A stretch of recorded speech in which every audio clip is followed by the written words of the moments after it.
Hello, in this video, I'm going to be showing you how to create customized data views in Aware.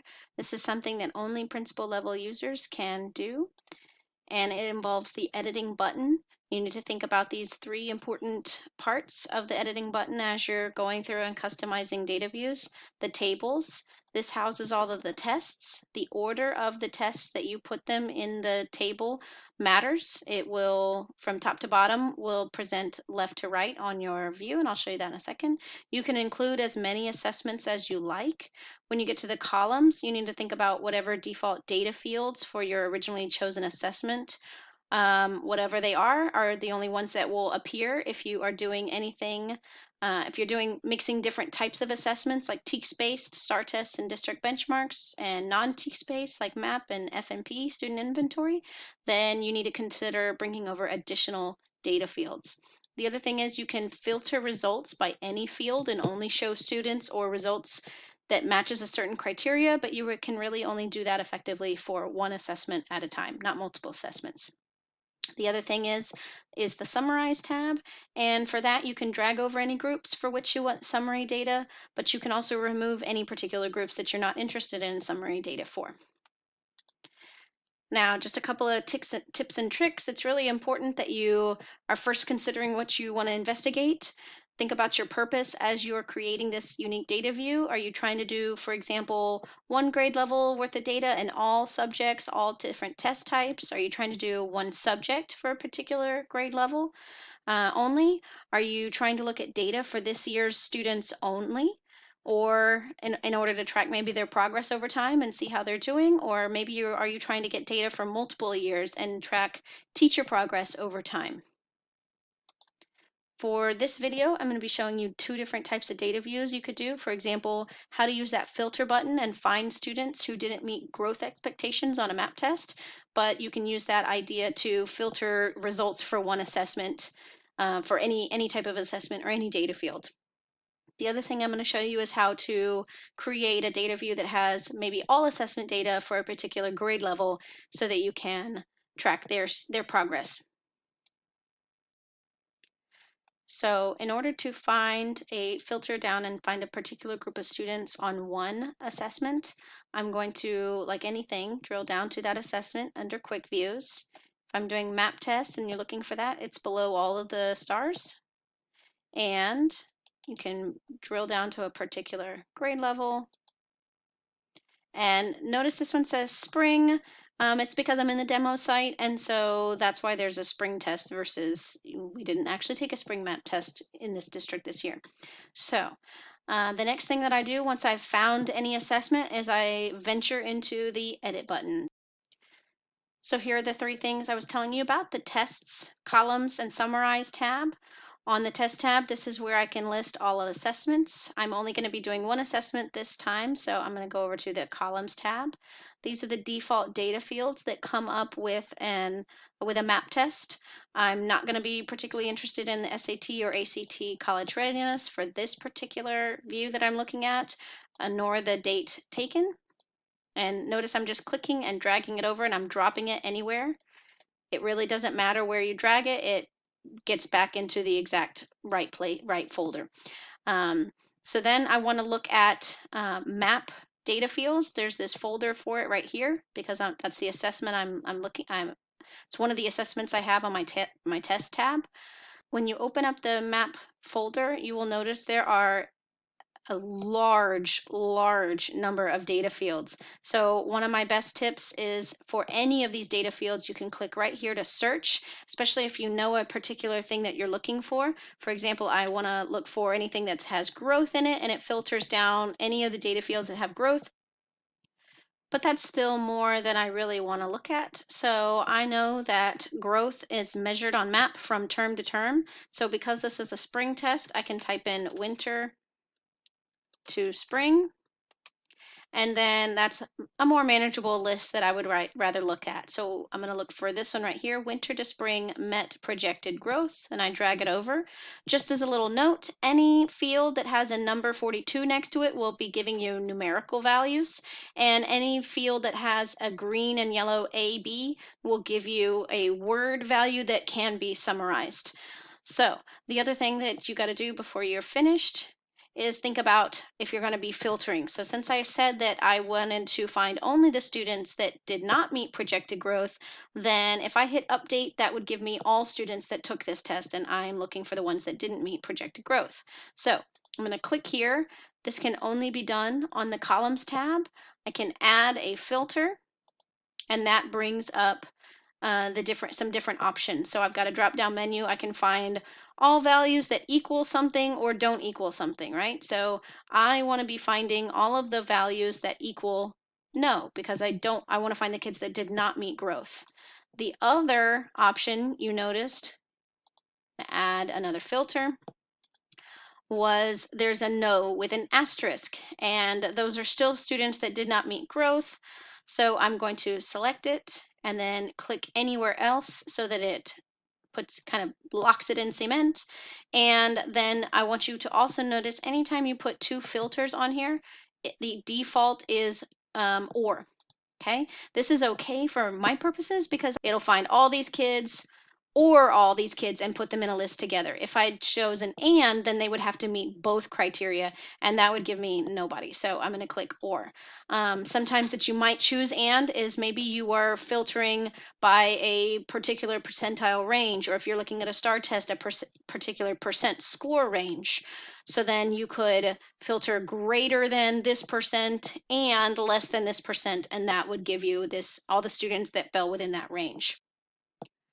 So the last thing to check is the Summarize tab and see if all of this information is things that you want to have summarized by. You can drag over any of them and take them off, or you can bring any of these over. If you say, for example, you don't want to summarize by gender, if you need to drag it over and drop it, don't be confused by this clear button and think that if you select one and press clear, that will just clear away the gender. It clears everything. So be very cautious when you click the clear button. So I'm going to show you, I'm going to drag over the gender. Once you've checked the tests, columns, and summarize tabs up at the top, you can click update. And then it's pulled up a very short list of students that did not meet projected growth for this particular map test. At this point, I could add it to a monitor group. I could export this information and save their ID numbers to add to a monitor list, which you've seen in another video, or I could save this view. To save it, I click the Save as a New View button up here. It'll tell you it's been saved. It'll kind of reset like that, and then you'll notice a couple of new things. You'll have a save and a save as, and then you'll also have the send and share button. The only way to get the send and share button, which you'll learn about in another video, is to first save the view. Once you save a view, it's really important that you hit edit and then go back in and rename it, because it's going to only give you the name based on the quick view that you used and then whatever test you did. And that may or may not make sense to you at that point. So it's important that you rename it for something that makes sense. For example, maybe grade 5 reading students who did not meet projected growth map. And actually maybe even the term winter, or that was spring map. Okay, once you do that, you can press update, and then you want to make sure that you click the save button anytime you edit the name or add any tests or update any of this, because otherwise it's not going to do that. Think back to the old days of Microsoft Word and make sure you save it anytime you edit this view. Now I'm going to show you how to create a customized view with multiple assessments, and remember you cannot do the filter button for this. So I'm going to drill down to one assessment through the quick views. It really doesn't matter which one I pick, so maybe I pick a district benchmark and I'll get a particular grade level. Let's get reading, and then it pulls up that test. The next thing you got to do is hit that edit button. And this is where that test tab is going to be really important, because you're going to be pulling over multiple tests. So if I'm thinking about a group of 4th grade students, I can either decide to do all reading assessment data or all assessment data. So maybe I want to go ahead and pull over maybe their last year's STAR test, and think about which grade level they were in last year. So fourth graders were in third grade. So I can pull over all of their STAR tests. And then maybe I also want to get their other district benchmarks that they've taken. Make sure you get to the right year. And then I could pull over maybe everything except for the hyper-accelerated. The point is I can pull over whichever assessments I do or do not want. Another thing that I might consider doing, especially if you are elementary or even if you're middle school and you're looking at incoming fifth graders, is this end of year performance levels. You can pull that over for the grade level, and because maybe you want to have kind of like a star replacement for that group of students. So then what I want to do is, once I've got all of my assessment data in there, I want to think about the order. Remember, top to bottom will present left to right when I'm looking at my data view. And you have, I mean, a lot of different options. It really just matters, depends on which is going to make more sense to you. So maybe you want to put all of your reading together or in chronological order, or maybe you want to put all STAR together and then all benchmarks and then, whatever. Maybe you want everything to be chronological order. The point is you make it make sense to you. So I'm going to pull down my January benchmark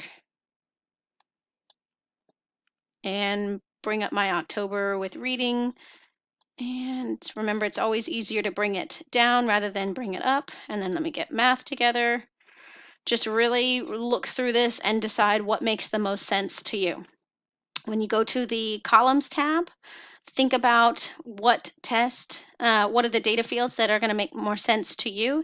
If I had started with a STAR test, I would have also had the scale score, and that may or may not make sense. It might not be a data field that you would want. For example, raw score, I'm going to take that off. I'm just going to drag it over and drop it anywhere.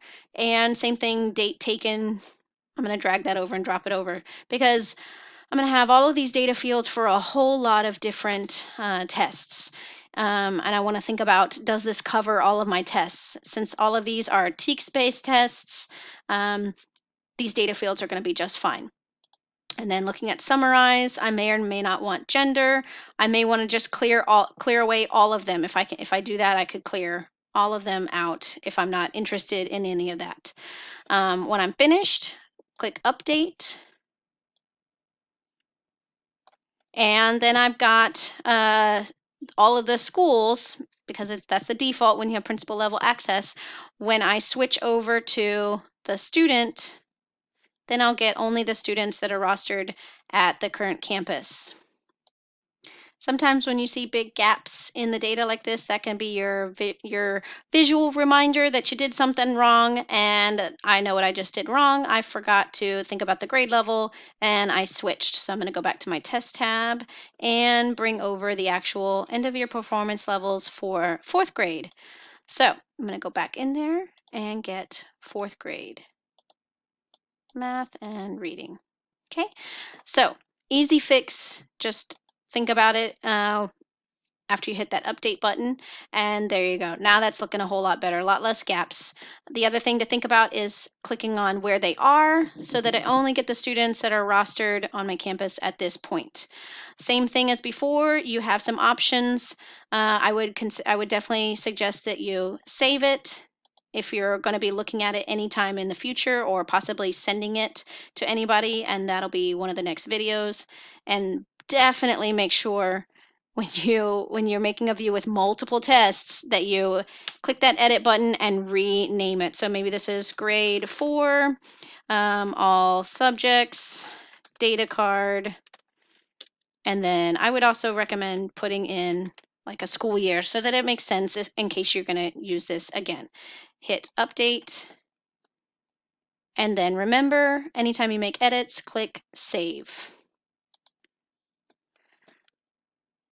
So that's how you customize a couple of different customized data views in Aware. Look for the next video that shows you how to send and share these views with other users.